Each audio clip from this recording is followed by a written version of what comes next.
Commander Zeleth of the Vroken Empire had conquered systems, led armies, and witnessed the military traditions of 40 species. Nothing had prepared him for the West Point Military Academy of Earth. "Welcome, Commander." General Patricia Hayes greeted him warmly, her hand extended in the human gesture of friendship. "We're honored to have such a distinguished military leader observe our training methods." Zeleth's 4 eyes blinked in sequence, a sign of confidence among his people. "General, I come to learn how such a young species achieved victory in the recent Carity conflict. Your weapons are unremarkable, your ships adequate at best. There must be something in your training." Hayes smiled. "Let me show you." The first stop was the combat training grounds. Zeleth expected to see advanced simulation chambers, neural training interfaces, or at least modern weapons training. Instead, he found cadets mud-covered and exhausted, carrying logs through an obstacle course while instructors screamed at them. "Why do you break them down?" Zeleth asked, disturbed. "Our warriors are praised, elevated, told of their superiority. We break them down to build them up," Hayes explained. "Every human has a breaking point. Better they find it here, surrounded by brothers and sisters, than in battle alone." A cadet collapsed. Instead of medical robots rushing in, other cadets lifted her, sharing her weight. They finished together, slower but unified. "Inefficient," Zeleth noted, though something in the scene unsettled him. The next demonstration was worse.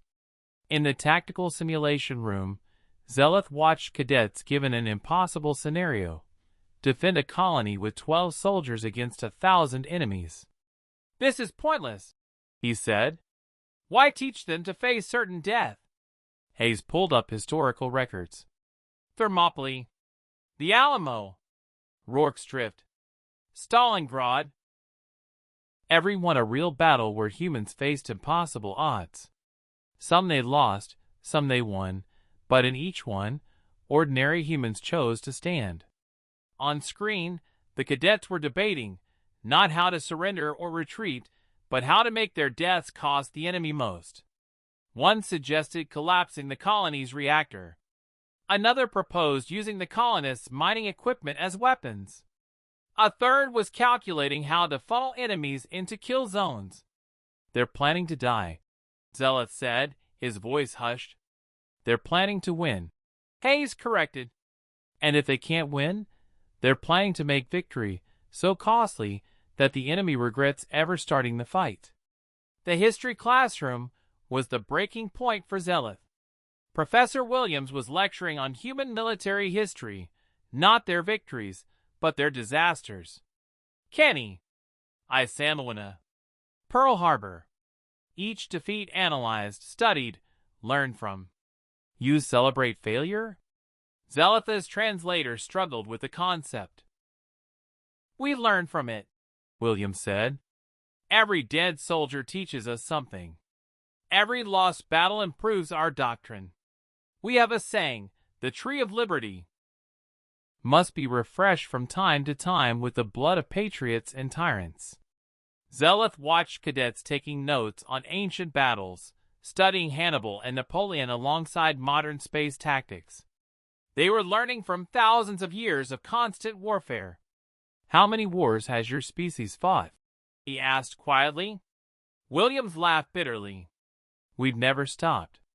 We fought over resources, ideology, religion, territory, even just because someone looked different.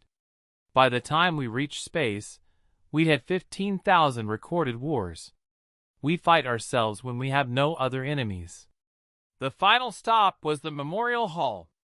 Thousands of names lined the walls, not heroes, but every graduate who had died in service. Cadets walked past them daily, touching certain names like talismans. Lieutenant Michael Rodriguez, one cadet explained to Zeleth, touching a name, held a breach station alone for 6 hours during the Mars Rebellion. "I touch his name to remember that one person can make a difference." That night, in his quarters, Zeleth began his report to the Vroken High Command. He wrote it 3 times, each version more alarming than the last. The humans do not train soldiers. They forge weapons out of flesh and will.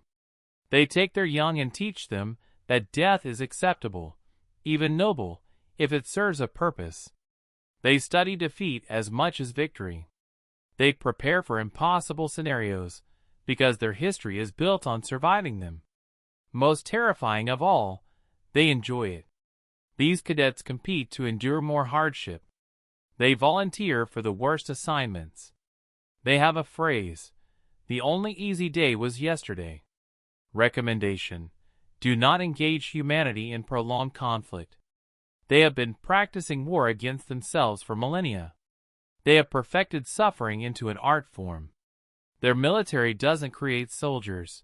It reveals warriors who are always there, waiting. We train our young to win.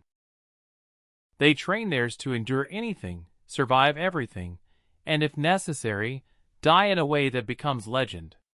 That is not a military. That is a force of nature,